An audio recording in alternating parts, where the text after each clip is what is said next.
You know, for just being the second video on this channel, I debated on whether or not to even do this topic because it's going to get pretty heavy. And yeah, I know this video is going to run a little long, but if you want some shorter stuff to watch, man, you can go watch them, Chinese PSYOP videos on TikTok. And I know a bunch of guys have made videos on this before, but make no mistake about this. This is a free country, and I'm a free man. So tonight, we're going to look at the story of the fighting ship that helped bring World War II to a close. The story of how the crew survived what is considered to be the worst shark attack in U.S. history, which ultimately led to the single worst loss of life on a U.S. Navy warship of all time. And the tragic story of who the U.S. Navy decided to blame for all this. And how the 1975 movie, Jaws, helped bring redemption to a Navy captain. Japanese submarine slammed 2 torpedoes into our side, Chief. Tonight, we look at the story of the heavy cruiser, CA-35 USS Indianapolis. This one is for the boys of the Indy.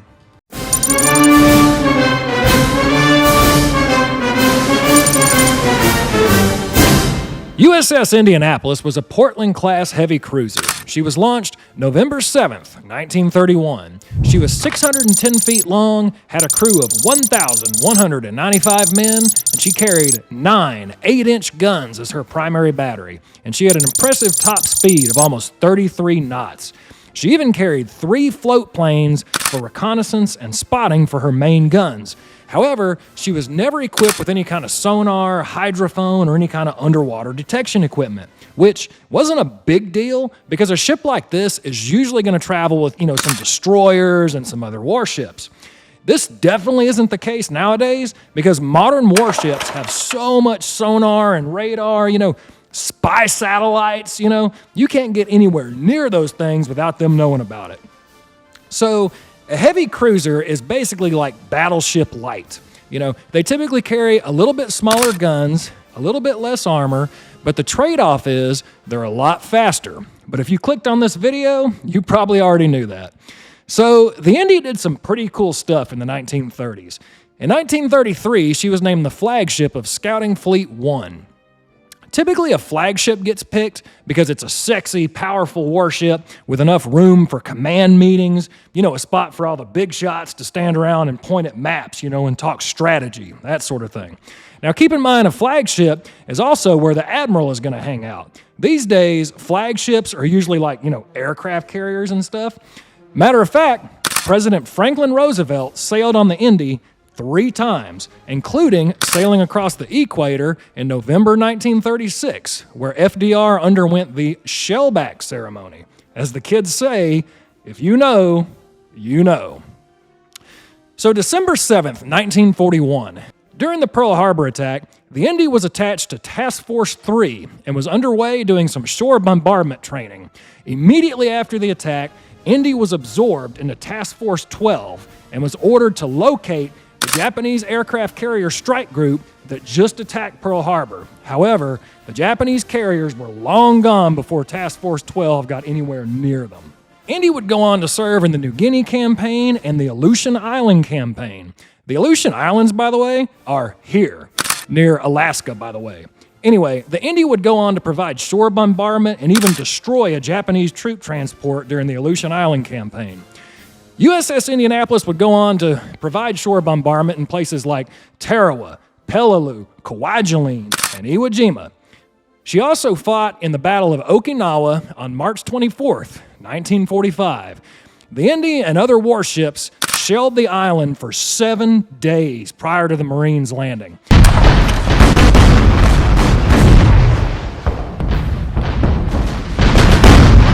Now keep in mind, if the Americans could capture this island, we could set up an air base that would put American bombers well within range of mainland Japan. And the Japanese knew that. The Japanese soldiers knew they were protecting their homeland from the devastation of American bombs. On March 31st, Indy was attacked by several Japanese aircraft. Indy shot down 6 of these, but one of these aircraft were able to get through and drop a bomb that put a hole straight through USS Indianapolis. And that actually bent one of her propeller shafts and killed 9 brave sailors. After an incredible damage control effort by her crew, USS Indianapolis returned to a naval yard near San Francisco for extensive repairs under her own power. The Americans would end up suffering about 50,000 casualties to take Okinawa, with around 12,000 killed. The Japanese, on the other hand, lost around 100,000 military personnel and around 150,000 civilians. A whole lot of the civilians took their own lives to avoid being captured by the Americans. Many of them were told the Americans would do awful things to them if they were taken prisoner. Now, I'm not here to litigate this now, but the heavy casualties and loss of life suffered by both sides in this battle is often cited as a reason to unleash the deadliest weapon ever devised on Imperial Japan to bring this war to a quick and decisive end.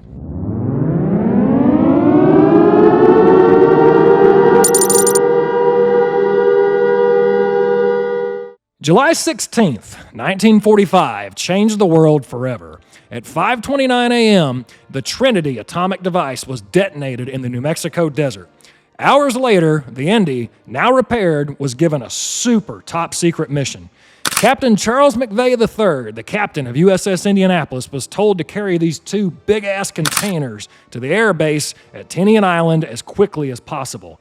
These two containers would be accompanied by two Army artillery officers. Now, these guys were actually men that worked on the Manhattan Project, and they were there to monitor the cargo and check radiation levels. The Indy was seen as a good choice for this mission because due to her speed, experienced crew, and the fact that she was right there in San Francisco, convenient. Now, according to Major Robert Furman, he was the chief intelligence officer of the Manhattan Project. These containers were about the size of two old-fashioned ice cream freezers, which is an interesting unit of measurement to use as a comparison for these, but anyway. So immediately the crew knew there was something very different about this cargo because it was protected by armed guards around the clock, and the whole vibe was just extremely tense. Some of the crew speculated it was either some kind of new airplane engine or it was even scented toilet paper for General MacArthur. Captain McVay was also told that in the event they had to abandon ship, these two containers should be placed in life rafts before any of the crew. Later that day, USS Indianapolis weighed anchor and set out on a voyage that would change the world forever. July 19th, 1945, USS Indianapolis arrived at Pearl Harbor to refuel and continued on to Tinian Island. July 26th, 1945, USS Indianapolis arrived at Tinian Island. It took her 10 days to cover 5,000 miles by sea, which is a pretty impressive feat for a heavy cruiser. But remember, Indy is a pretty fast ship, and she averaged around 29.5 knots on this run. The two containers were quickly unloaded, and you know what else is on Tinian Island? A U.S. Army Air Corps B-29 bomber base. Now, the crew of the Indy was not told this, but inside these containers were uranium and other parts for the Little Boy atomic bomb, which would be dropped on Hiroshima August 6th, 1945. Interesting footnote here, adjusted for inflation, it cost about $35 billion to develop the atomic bomb. The B-29 bomber that carried it cost about $50 billion.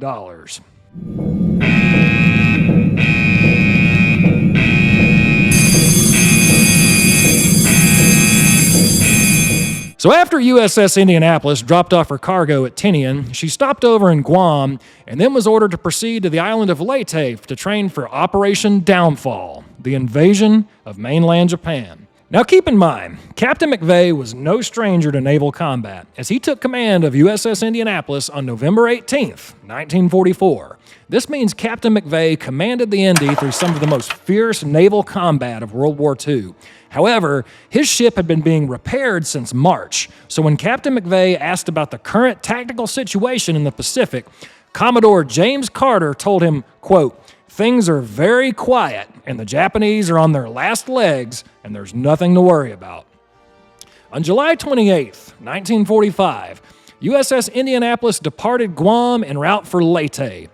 Before leaving Guam, Captain McVay did request an escort ship to go with them to Leyte, as USS Indianapolis did not have any sonar to locate submarines. However, Captain McVeigh was told the Japanese submarine threat was negligible, and his request for an escort ship was denied.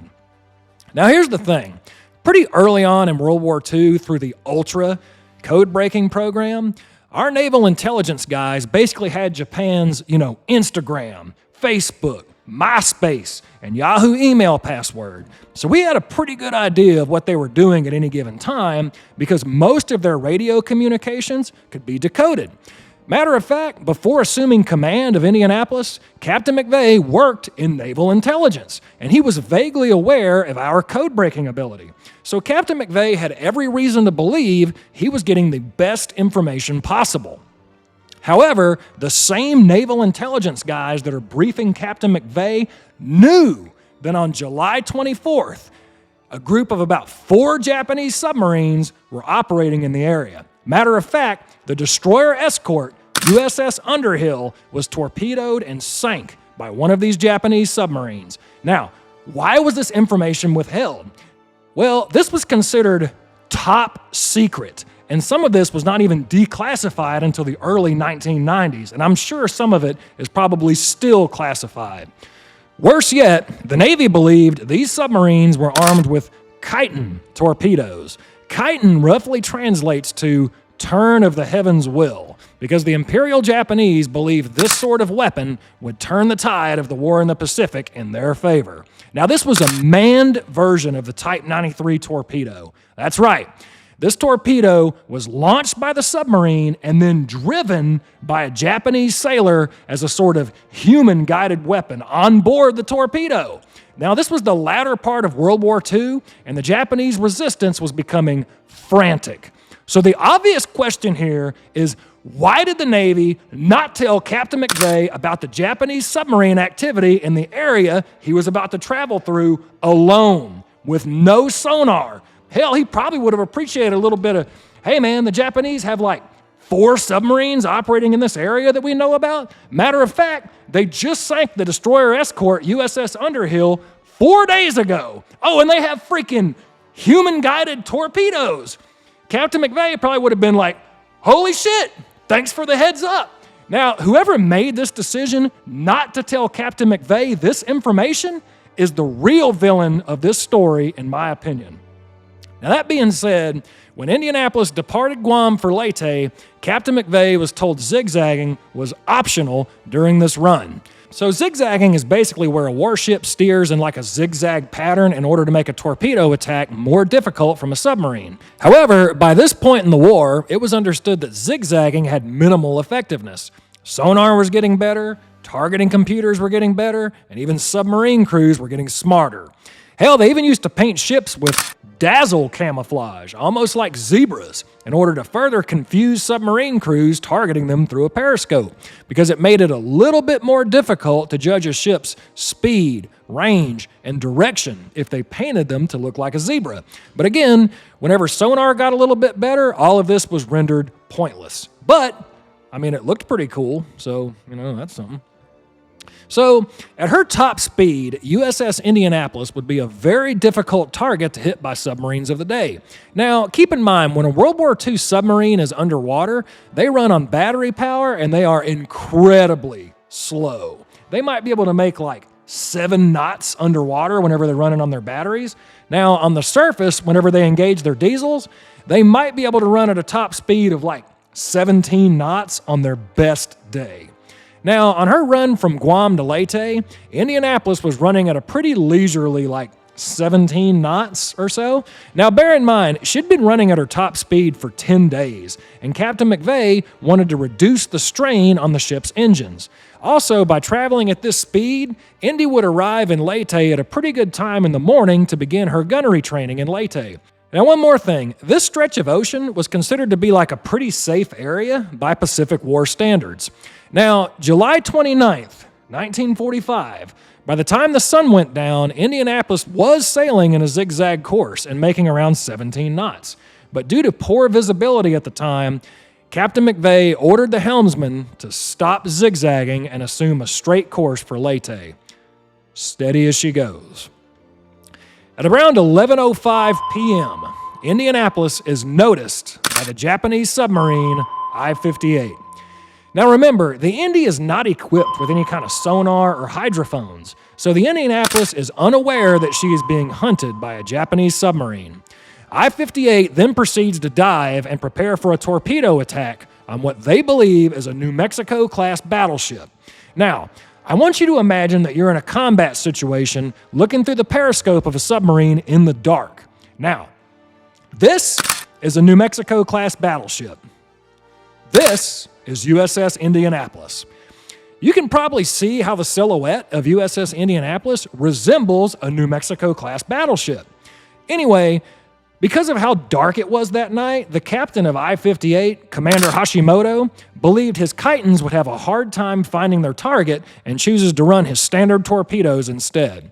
Around midnight, I-58 launched a spread of 6 Type 95 torpedoes against Indianapolis. Hey!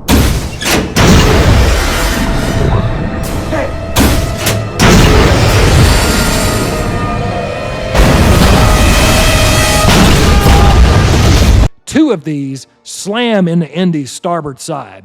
The first one basically rips the starboard bow section off of the Indy and ignites 3,500 gallons of aviation fuel for her float planes.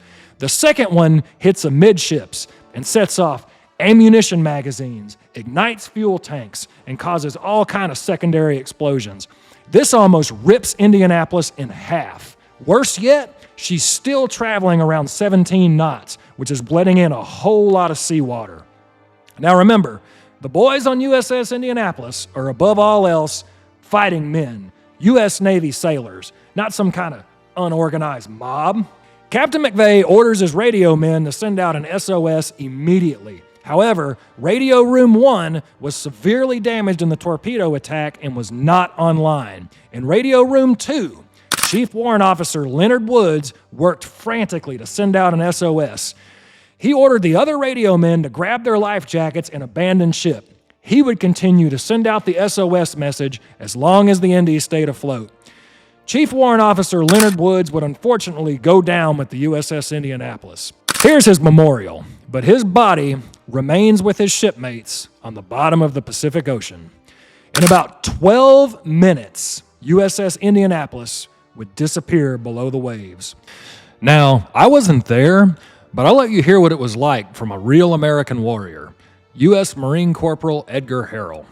If there was no electrical power, no speaker, no nothing, all he can do is as loud as he could, abandon ship, abandon ship, abandon ship, and then to go over then to that rail then and grab a hold of that rail, you know that you're going to be leaving the ship or the ship is going to leave you. But as I get there, I hold on to that rail, and may I say, there's times when you pray, and there's times when you pray. Of her 1,195-man crew, about 300 would die immediately in the torpedo attack, leaving a little less than 900 men in the ocean in the middle of the night, surrounded by burning fuel oil from the Indy's engines and fuel tanks. Many of the sailors currently in the water are suffering from third-degree burns and would not survive the night. Other sailors had broken bones and open wounds, which were now exposed to seawater, and they were in excruciating pain. Now, the obvious question is, what is the rest of the Navy going to do now? The U.S. Navy should have a record of USS Indianapolis's movements, and somebody should have gotten that SOS, right? Well, here's the truly heartbreaking reality. Due to the extremely classified nature of USS Indianapolis's mission, nobody really knew where she was or where she was going. Even the guys at Leyte probably just would have assumed that she got redirected somewhere else. Now, this was a pretty chaotic time in the Navy because everybody was getting ready for the invasion of Japan. So, shortly after sinking USS Indianapolis, the I-58 radioed back to headquarters and reported sinking a New Mexico-class battleship. This message was intercepted by the U.S. Navy and was promptly dismissed as some kind of, scheme in order to draw rescue ships into an open water battlefield. So the Navy looked at this the same way that you would look at like a, scam likely phone call. The Navy was like, well, this is ridiculous. We don't even have any battleships going between Guam and Leyte right now, as the USS Indianapolis was a heavy cruiser, not a battleship. By morning on July 30th, the sailors were relieved to feel the warmth of the sun's rays after the cold night. However, the true horror of their situation was just beginning to manifest as something far worse than the I-58 began to come from the depths. Oceanic white-tip sharks. The large explosion of the USS Indianapolis created a huge disturbance in the water, and it was like a dinner bell for all the sharks in the open ocean. These sharks were estimated to have killed about 50 men per day.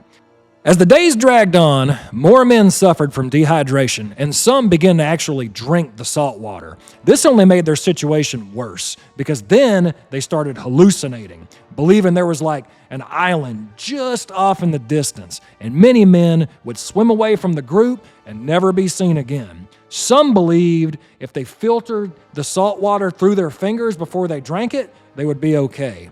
Others believed the USS Indianapolis was just beneath them and was full of fresh food and water, and if they swam down just deep enough, they could reach her. These men unbuckled their life jackets, swam down, and were never seen again. Worse yet, other hallucinating men began physically attacking their shipmates, believing they were some kind of Japanese spy or something. After about 4 days in the water, on August 2nd, 1945, a Lockheed PV-1 Ventura patrol bomber just happened to be flying overhead. Lieutenant J.G. Wilbur Gwynn was in the belly of this aircraft adjusting a loose antenna when he noticed this big-ass oil slick in the middle of the ocean. So Lieutenant Gwynn first thought this was like a damaged Japanese submarine, and he told the other guys in the bomber to prepare for an attack run so they could finish off this damaged Japanese submarine. But as the crew took the bomber down just a little bit lower to get a better look, they could start to notice things in the water. They took the bomber down to around 300 feet, and they saw groups of men clinging together among the oily seawater. The bomber crew immediately radioed their position and requested all available ships and aircraft converge on the location to rescue the sailors. Lieutenant Adrian Marks took off from Peleliu Airfield in his PBY-5A Catalina flying boat to respond. As the Catalina flew over the surviving sailors in the water, they were throwing every bit of rescue gear they had out of the side of the aircraft. Life rafts, that sort of thing. Lieutenant Marks then disobeyed a standing order and landed his aircraft on the water near a group of Indy survivors. There was like 50 men that climbed on board this aircraft to wait for the rescue ships.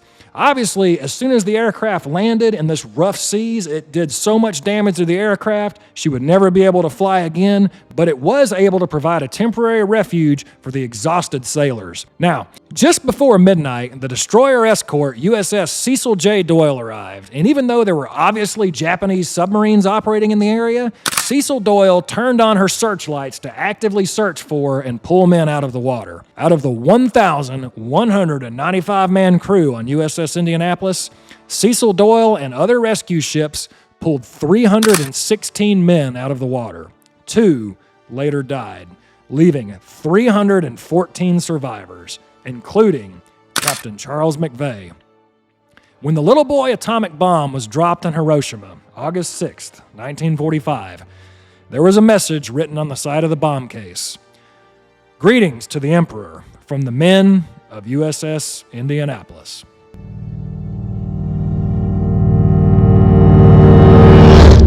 Now here's the thing. Above all else, the U.S. military hates to be embarrassed.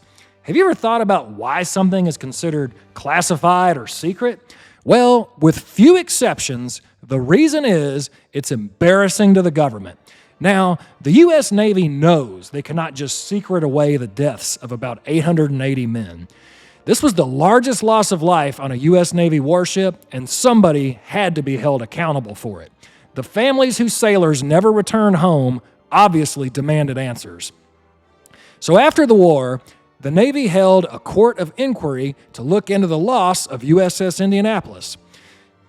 The court decided to pin the blame on Captain McVeigh for not maintaining his zigzag course. This decision got up to the commander of the U.S. Pacific Fleet, Admiral Chester Nimitz, who looked at this and decided not to take it any further. After all, this was clearly a case of being in the wrong place at the wrong time. You see, this would not end here. The Chief of Naval Operations, Admiral King, overruled Admiral Nimitz and decided to court-martial Captain McVeigh. This would make Captain McVeigh the only captain in U.S. history to be court-martialed for the combat loss of his warship. Now, I'm just a guy sitting here in his living room ranting about history, but let me just throw this footnote out there. Whenever I was doing research for this video at my Irish office, which is Twin Peaks, by the way, and I ran across this next bit of information, I said, well, that's interesting. So here it is. Back before Admiral King was the Chief of Naval Operations, he was a junior officer serving under Captain Charles McVeigh's dad, Charles B. McVeigh II. Now, King got into a little bit of hot water because him and some other guys were caught sneaking women on board their ship at night whenever their ship was in port. Charles McVeigh II wrote these guys up and gave them a permanent letter of reprimand that stayed in their service record. Now, it's safe to say, if you eventually become the Chief of Naval Operations, you're probably a pretty career-minded guy, and you might know how to play the system just a little bit.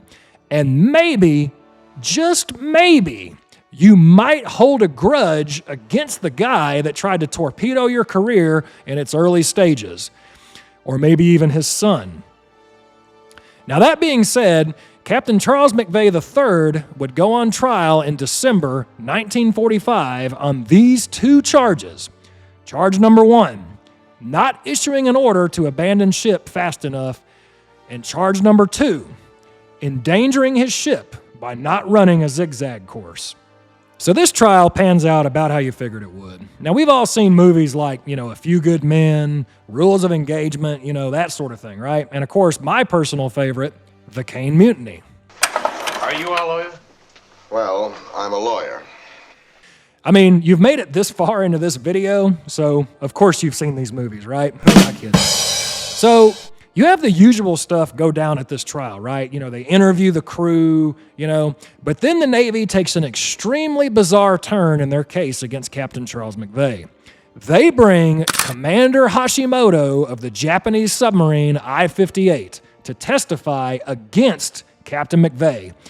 The Navy's goal by doing this was just to humiliate Captain McVeigh and basically have the Japanese commander admit that it would be a lot more difficult to hit the USS Indianapolis with torpedoes had she have been zigzagging. However, much to the Navy's dismay, Commander Hashimoto responded that it wouldn't have made a difference, as he fired a spread of 6 torpedoes, and you're not avoiding that. So at the trial's conclusion, on count number 1, not issuing an order to abandon ship in time, Captain McVeigh was found not guilty. On count number 2, endangering his ship by not running a zigzag course, Captain Charles McVeigh III was found guilty. In February 1946, Secretary of the Navy James Forrestal looked into this and said, well, this is clearly a bunch of bullshit, and then he overturns the conviction and restored Captain McVeigh to active duty. Captain McVeigh retired from the Navy in 1949. He was even promoted to Rear Admiral, but this was mostly just as like a ceremonial gesture because he would never hold another command. But unfortunately, the damage to Charles McVeigh had already been done. After the guilty verdict was published, the families who lost loved ones on the Indianapolis now blamed Charles McVeigh for the loss of their family members. He would get tons of hate mail and phone calls for the rest of his life. Things like, our Christmas would be a lot merrier if you hadn't killed my son, or my husband would still be alive if it wasn't for you, that sort of thing. His wife, Louise, did her best to filter out some of these letters and phone calls. Charles McVeigh attended the Indianapolis Survivors Reunion in 1960, and none of the surviving crew held him in any sort of contempt. They all made it clear that they forgave him for what happened during the war. In 1961, Captain McVeigh would lose his wife Louise to cancer, and on November 6th, 1968, USS Indianapolis would claim her last victim. After years of suffering with survivor's guilt, PTSD, and awful phone calls and letters, Charles McVeigh put on his Navy dress uniform one last time and took his own life with his Navy service revolver. In his hand, he held a toy sailor.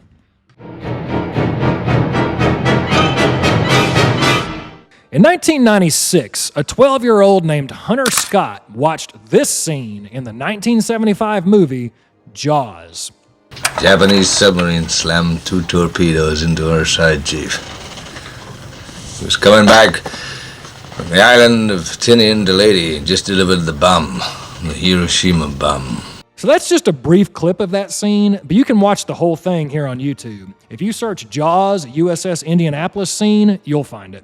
But anyway, let's just take a moment to talk about how great this scene is. And it's just a guy sitting there telling a story. If they made that scene these days, there'd be a bunch of CGI nonsense, and the scene wouldn't be nearly as powerful. R.I.P. Robert Shaw, you were a great actor. So anyway, after seeing that scene, Hunter Scott decides to do his history project on USS Indianapolis. But this guy takes it to the next level. He sent out a detailed questionnaire to over 100 survivors of USS Indianapolis, asking them what happened, and he even interviewed several of them by phone. So all this started to gain some media attention, and Hunter Scott even appeared on TV a few times. So on September 14th, 1999, Hunter Scott and some of the USS Indianapolis survivors testified before the Senate Armed Services Committee. This ultimately prompted Congress to sign a joint resolution on October 30th, 2000, which was later signed by President Bill Clinton, which formally exonerated Charles McVeigh of any wrongdoing in the loss of USS Indianapolis. Commander Hashimoto, captain of the Japanese submarine I-58, would follow his father's path after the war, and he would become a Shinto priest in Kyoto, Japan. He would pass away on October 25th, 2000. August 19th, 2017, a deepwater research team located the wreck of USS Indianapolis. She's lying on the bottom of the Pacific Ocean, over 18,000 feet deep. That's about 5,500 feet deeper than the wreck of the Titanic. And as at the time of making this video, USS Indianapolis is the 4th deepest shipwreck ever found. So tonight, let's raise a glass to Captain Charles McVeigh III, Chief Warrant Officer Leonard Woods, and the boys of the Indy, because truly the greatest casualty is being forgotten. Thanks for watching.